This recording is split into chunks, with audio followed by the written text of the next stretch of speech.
a lot of sonic branding agencies aren't aware of is that sonic branding can also be used as a tool to address a concern that the client might have. So, for example, a new competitor's come in and now they feel dated. Okay, let's write a sonic branding that's based around being modern. Okay, they've had a big knock on trust, like I mentioned before, with a data breach. This is a great opportunity to write a sonic branding that builds customer trust. So it can be used as another mode along with your visual, along with your tone of voice, your branding tone of voice is in like the words that are spoken, not the like the language, right? Yes. Yeah. As a tool to convey your brand.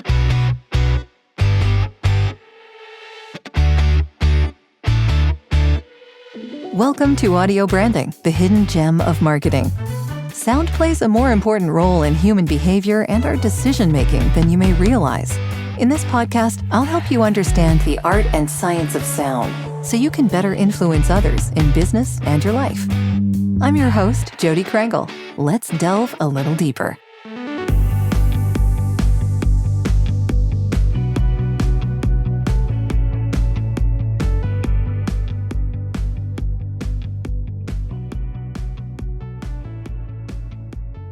I have witnessed the phenomenon of different advertising using the same song for like multiple different industries.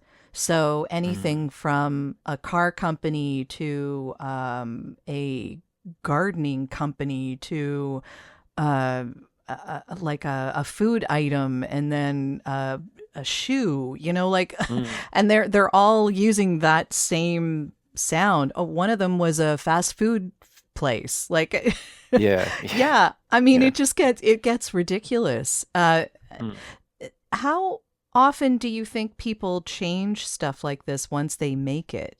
Is that an issue? Because I always get the feeling that the chief marketing person, if they change, they want to put their own stamp on stuff and certain things go away.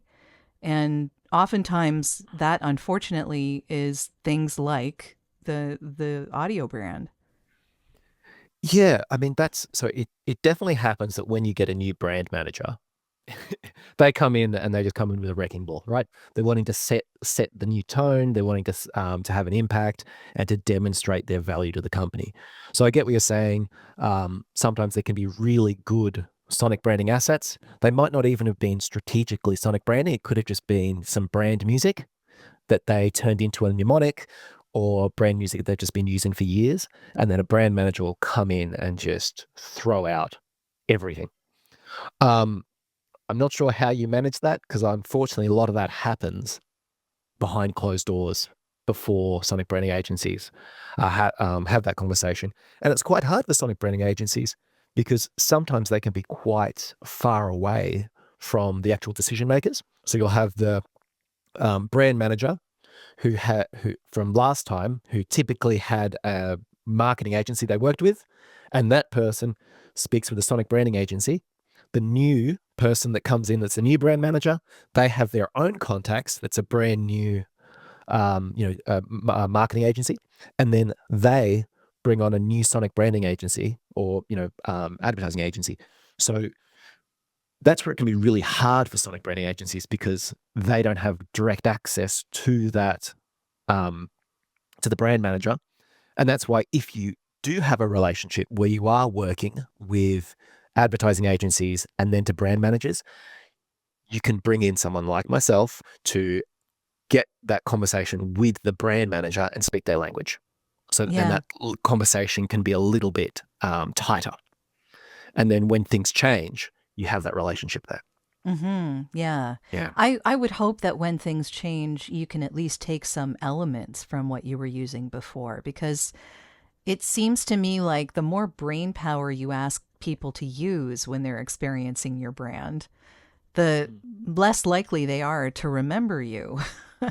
So if you're changing all the time, So that's called processing fluency, as like a technical, which is based on Krangle principles. I'm not consulting right now, so we don't need to go into too much detail. Okay. But the point is you're spot on. Rapid changes can increase the cognitive load that it takes for people to process the music. And the last thing you want is to have two items, being the visual logo or the animation, right? And the music that are interlocked, and also the brand, right? And then suddenly this piece here has been changed so dramatically that these other two, that anything that's brought in now feels incongruent with the other two. Yeah, it can definitely be Yeah. frustrating from the point of view of anyone who's experiencing the brand because, yeah, it's hard to have any loyalty to a brand that is constantly switching things up all Yeah. the time. It just, yeah, it Mm. gets tough to.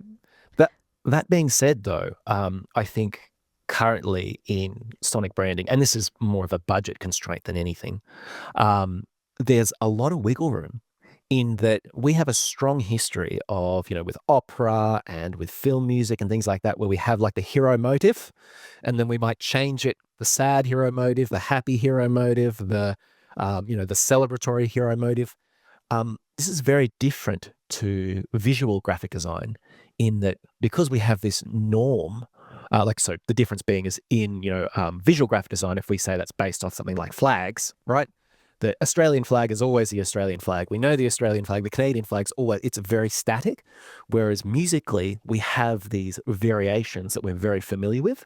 So for sonic branding agencies, yes, you can create the brand anthem, but there is a little bit of wiggle room where you can write variations of it. So maybe you have your holiday version, your Christmas version, your sale version, your we had a data breach, this is our sad version, Yeah, changing that tone kind of of stuff. So voice. to go back to what you were saying about this idea of can you change the logo, but you don't want to change it too much, there's a little bit more wiggle room. So I think it's important to build off the existing brand, but that doesn't mean that you can't change things a little bit. Yeah, nothing's written in stone, I'm sure, but Yeah. yeah, yeah, trends change, obviously. Yes. So, Yeah. yeah, I mean, we used to have cheesy jingles, and we don't Mm. really have those anymore. So, Yeah. I guess it's more like famous singers doing performances for people's brands and stuff like that now than Yeah, jingles. totally. But Yeah. a lot of those jingles, I'm sure you're aware of this, but they've been turned, they take the hook from it, they cut that up, and then they turn Yes. it, they remove the audio, sorry, the vocals, and then they turn it into like a little mnemonic, Well, and that then was they can put that on McDonald's. TikTok. Yeah, McDonald's. Yeah, because Yeah. that was Justin Timberlake, wasn't it? Yep. Yes, it was. Yeah, Yeah. And yeah. then they had someone else sing it for a year because they didn't want to pay his licensing fees. And then they had just the chorus. And then from the chorus comes that 5 note mnemonic. So, Yeah. you have da da da da da. So you have that Yeah. all right. And yeah, McDonald's is a fantastic case study in what like this there's these variations.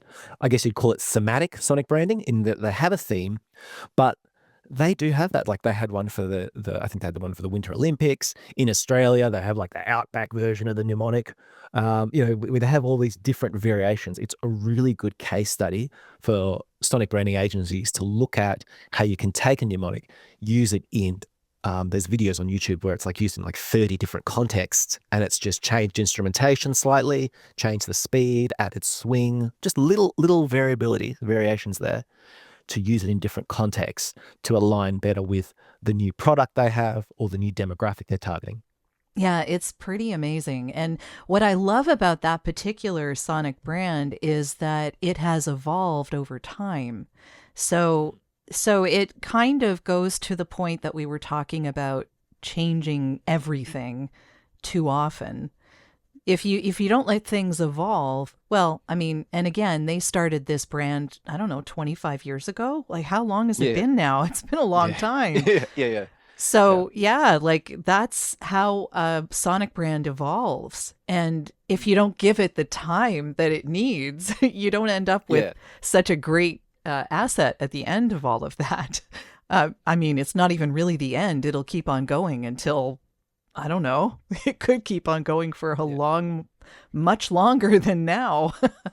So, And I think that's really just a good example if you think of mhm. how much advertising dollars have been put behind McDonald's campaigns, and then to have that mnemonic, which they paid for really once, and the licensing of Justin Timberlake, and then have just had that played as a way to increase conversions, increase engagement, increase brand loyalty, all this kind of stuff that matters to the advertising and brand managers of McDonald's.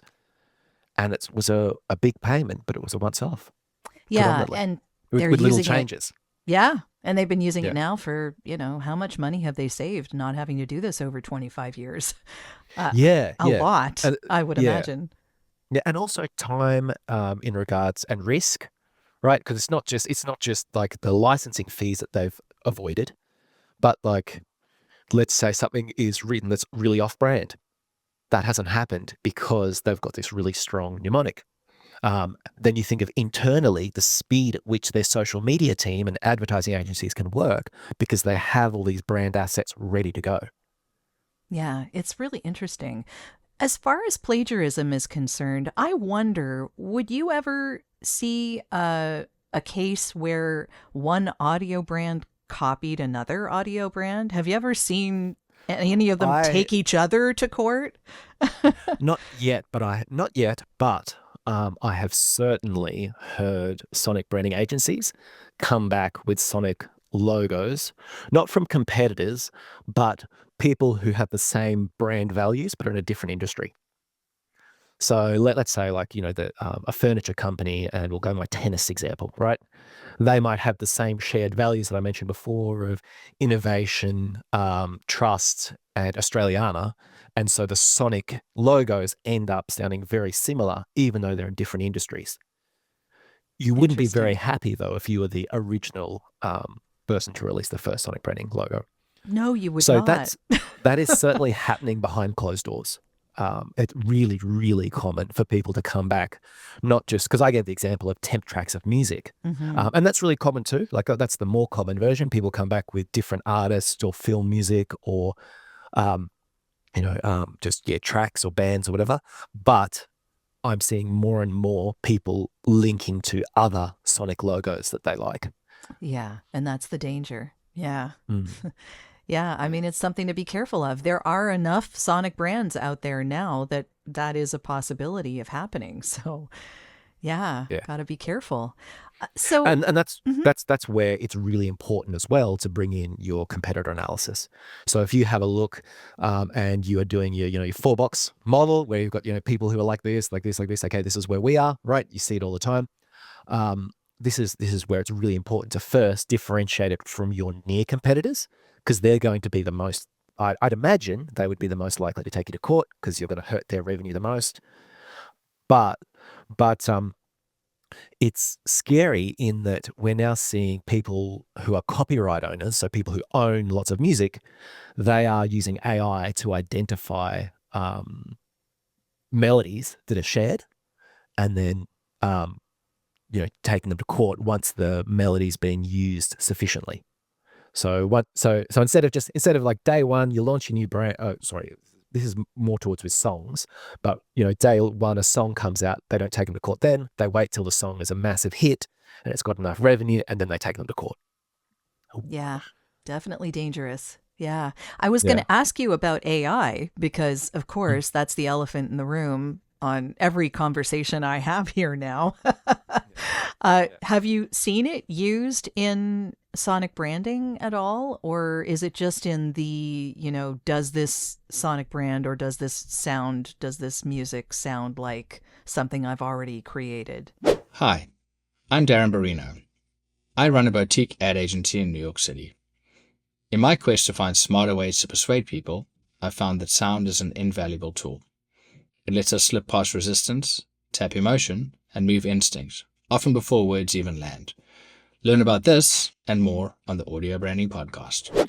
So, to go back to the previous example, I haven't seen this, but behind closed doors, I have heard that people are using these tools, AI, to troll the net. There are tools available like Mipia, which is a tool that allows you to compare melodies. So this is like an AI kind of comparison tool. In regards to AI, all sonic branding agencies are using AI at this stage, whether it's AI mastering. I have a tool that I built myself, which is a ChatGPT custom prompt or custom GPT, and that basically scrapes a website and then provides some initial strategy. So it's like a tool that when you're going into a pitch and you want to know a little bit about your client, you can use AI to give an idea of, to summarize that brand and to give a couple of ideas. Mhm. Just gives you a competitive edge in your pitch because the client knows that, that you've actually investigated their brand and it's not just a generic pitch deck. Sure. So that's some examples of AI. I haven't seen much AI music generation from the context of sonic branding, and I think that's because AI is strategically derivative. So what I mean by that is that AI is based on the most probable outcomes. Sure. So if you wanted, again, the style of Taylor Swift, like I mentioned before, they would choose the most probable elements that would create the sonic branding that's similar to that. The issue with that is that all sonic branding clients are wanting distinctiveness. So if it's derivative, that's the opposite of being distinctive. So that's where agencies will still be in a very comfortable position because those higher end clients will pay not to sound like their competitors or not to sound generic. Yeah, I would imagine that even in your pitch, it might cause a bit of a problem because the AI will go to the middle of the road. This is what anybody would have decided, right? Yeah. So, Yeah, of course. Yeah. yeah. Yeah. Nothing that I've done in those things has actually come to fruition. It's more just helping people win pitches. Basically Yes. saying, look, we have actually spent the time to research you. Again, going back to this sonic branding thing, a lot of these people come from music production. They're not that familiar with doing like tailored pitches to winning over branding clients. So that's where something like this can be a competitive advantage. And, I've been brought in as well to do competitor research and do deep research in pitches to help certain sonic branding agencies win against other clients. Other sonic branding agencies. That makes sense because, if you can use AI to help with your pitch, that makes total sense to me. It just gives a deep dive that you may not have had the many hours to do. Yeah. Yeah. So are there any other roles that you think AI could solve in sonic branding or? Yes. Yeah. So this is something that I've seen in graphic design. You'll see that many branding agencies will give social media Canva templates, right? So they'll do this beautiful brand design. They'll do some really good advertisements for sales or, for big events, for New Year's, whatever. But then they'll give a whole bunch of Canva templates, right? That then the social media people can just drag in their images, drag in a couple of memes and post on their socials, so right? useful. Yeah. Yeah, and that saves a lot of time. So I think for sonic branding agencies, as AI gets better, I think that there will be opportunities to do that in a sonic branding context. So they might have an a human generated, like human composed, bespoke piece of music for their core advertisements on television or YouTube or whatever, or Spotify radio, but then to maybe use AI to take their sonic logo and manipulate it for that single TikTok post that they're just doing because there's a really funny meme that's going around at the moment and they just want to change the music slightly. It needs to be 5 seconds as opposed to 15 or exactly. So I think that's where it's really about, because at that level, no social media manager is going to contact a sonic branding agency and say, look, we've got a thing we're putting on Reels. It's going to take 5 seconds. Can you please rewrite the music to put it on this reel? Whereas I think looking at some of the tools that already exist, like Udio. Are you familiar with Udio? Yeah. I think I've heard the name, but I don't know that I've never used it. So yeah. So that's like a music generator. It basically generates pop songs or pop okay, music, popular music. Yeah. I've heard a few people do that. I can definitely tell the minute that you can tell. someone sends me that I know. The thing that I really like about it is that it has a stretch tool. So, so in regards, it has the music that it's composed, and then you can stretch it to make it longer. So you imagine if you've already got a sonic brand anthem, and suddenly they want a piece of music for a conference that's in Fiji, right? And you go, okay, well, we've got this track, but it doesn't really work with this conference that we have in Fiji. Take your track. I'm imagining in the future, there will be the option to take yes, as I mentioned, take the track and then just tailor it to that context and stretch it out so that for the conference that goes for 2 hours, there's appropriate backing music based on your sonic branding. Yeah, I That could kind of see. stuff. Again, yeah. Yeah, it's a Um, good use for it, I think. hmm, Yeah, so just making templates from something you've already created with a human, yes. Yeah. but yeah, but you can manipulate it in ways.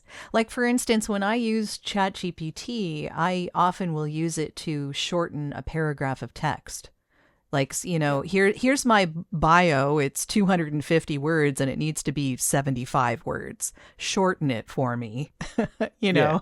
and Yeah. it'll do that, and I don't have to agonize over it. But I wrote it in the first place, Mm. so yeah, yeah. So I think It's it's about mhm. not replacing, but being a value add, right? Yes, yeah, Um, and again, you can look at things like everyone's using ozone isotope for the AI mixing and mastering. You don't use that on like the final mix and master, but if you use that um, on the version that you show in your initial drafts to the clients, that can be a tool to get you 60% of the way there. Right. So you have that as, unless you're using, templates that you have set out, but using it as a shortcut to just get something in front of the client so you can compose more variations that are mixed and mastered poorly, right? yeah. You can get that in front of them. And then when it actually comes to mixing and mastering the track bespokely to the television spot or the Super Bowl spot or whatever, um, that's when, it goes back to being human. Sure. Yeah. I mean, the less imagination you make your client have to use in the initial proposal, Oh, yeah. I mean, the better, right? Yeah. Yeah. Yes. Yeah. So Yeah. that's where that Very, kind very of, much so.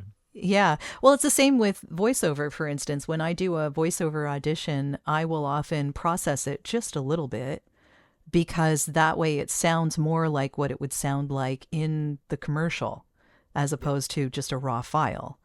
So Yeah. less, the client has to do less imagination wise to imagine it in their spot. Yeah. So, And you would have like a template for that, right? Where oh you yeah, would just like definitely. drag it in and It's an just isotope yeah. thing. Yeah. I mean, Yeah. I have, Okay. Yeah. Yeah. yeah, I mean, I have, I use Adobe Audition and I have oh, what would you call it? It's like a rack. It's like a sound effects Yeah. rack that was Yeah. made Okay. Yeah. for me by a Yeah. sound engineer who listened to my sound and listened to my space and made Yeah. sure that Great. this works with my voice. And basically, I just hit a button Yeah. Yeah. and it works great, because Yeah. it's all I'm always in the same spot and I'm always using the same Yeah. mic and my voice is the same. So yeah, it works well that way. So I could see that needing those kinds of tools, would be kind of like a short form for helping presentations. Yeah, Yeah. Yeah. yeah. Yeah. So So I think that's where, and it's the same as, you see in film, people using MIDI mock-ups and then they get the orchestra to play it. Right. Again, and I mean, those MIDI mock-ups are phenomenal now. They're really good, the virtual orchestras and things like that. So yeah, it just helps the client understand. yeah, Yeah, the final vision. Yeah. sure, there's a lot that can be done. I know also that I end up hearing a lot of AI voices on tracks for me as a guide that I'm doing the voiceover for. Uh, the only Okay. Yeah. problem, the only problem I always encounter with that is that they never pronounce the company name right. Oh yeah. And if Yeah. there's Yeah. any, street names or anything like that, they're always wrongly pronounced. Yeah. So it's, yeah, that's there. Human oversight is needed, definitely. Yeah. Yeah. Yeah. Yeah, definitely. And but again, I just think it's about not replacing, creating a Yeah. value add, creating a Sure. value add. Yeah. Yeah. It adds to the presentation. Yeah, definitely. So, we're kind of getting to the end here, but I wanted to ask you what advice you'd give to brands that are looking to develop their sonic branding at this point in time. Is there anything that you'd advise them to do? Um, Well, I mean, that's why I'm usually brought in, right, as a consultant. Yeah, I But I guess. don't want to just like plug myself. But yeah, so I have a whole bunch of resources on my website that they can use. Hmm. So in the context of the music plagiarism stuff, the document I sent you today is very thorough and provides guidelines about what are the highest risk areas in regards to music plagiarism, so they can address them. I also have the audio tone of voice worksheet that we mentioned. I've got the AI that can help people develop strategy. Hmm. And also, I have a document which can help deal with the issues of mixed messaging in the branding, where people have different values and they're not quite accurately weighted, like brand values. By having a tool that you can say, look, you said innovation was your key, most important thing. This is how we addressed innovation. You said trust was your second most important, and then Australiani was your third, right? Because it's very common for sonic branding agencies to have to do revision after revision after revision with a messy brief. So by having this tool that I've developed to basically say this is your hierarchy of brand values, and then to um, uh, address them proportionally based on the hierarchy. So there are resources on your Yep. website, and Yep. definitely people should reach out to you for that. How can they get in touch Yep. with you? So the best way would be going to my website, which is sonicbranding.com.au. So that's an Australian domain, or reach out to thomas@sonicbranding.com.au. Wonderful. And Yeah. just to end things off on an interesting note, I'm curious what you would say to someone who is thinking about a sonic brand or an audio brand. Why should they do it? Yeah. So I think the thing I would push is the value for money argument, Hmm. which we've already mentioned, that it is very affordable for an asset they're going to use for a very long time. I would also look at the three pillars of sonic branding. So one is that music can be used as a tool to change behavior. Music can be used as a tool to improve brand recognition and Hmm. distinctive and make your brand distinctive. And then the third one is that music can be used as a tool to build brand equity. So that's where we talked about before about those, like McDonald's having their mnemonic, but changing it in different contexts. So even though it's very hard to measure the actual impact of branding, like it can be done, but it's expensive and difficult. And most of it's based on macro, if that makes sense. Hmm. And when you're looking at macro, again, I'm a musicologist, so I would like everything to be like a couple of dependent variables inside a box, inside, a closed room. But when you're Doesn't putting your always sonic work that branding out way. there, yeah, it's like, okay, market Yeah. forces actually tanked, even though you had a fantastic sonic branding or a new Hmm. competitor came in. Um, but just being aware of all the things that sonic branding can address. So I mentioned those three things. And in addition to that, which a lot of sonic branding agencies aren't aware of, is that sonic branding can also be used as a tool to address a concern that the client might have. So, for example, a new competitor's come in and now they feel dated. Okay, Hmm. let's write a sonic branding that's based around being modern. Okay, they've had a big knock on trust, like I mentioned before, with a data breach. This is a great opportunity to write a sonic branding that builds customer trust. So it can be used as another mode along with your visual, along with your tone of voice. Your branding tone of voice is in like the words that are spoken, not the um, Yeah. like the language, right? Yes. Yeah. As a tool to convey your brand. And the big thing as well is all of this is in the context of digital media. So we are seeing more clients get work from TikTok, Facebook in particular, and Instagram in particular, and YouTube. So if you're not using multimedia on a multimedia platform, you're falling behind. Hmm. And adding sound to that will add to that memorability. Definitely. Yeah. Yeah. Yeah. Yeah. Oh, so many more things we could talk about, Thomas. But Yeah. I Thank I you. think that was a great note to end on. So thank you so much for your expertise, and I wish you every success in your consultations. And I think people should get in touch because you definitely have a unique perspective on this, and I think people should hear more about it. Yeah. Thank you, Jodi. It was a pleasure. Well, that's the end of this episode. Thanks for listening. And if you like what you heard, why not tell a friend about this podcast? It's available in all the usual locations. Until next time.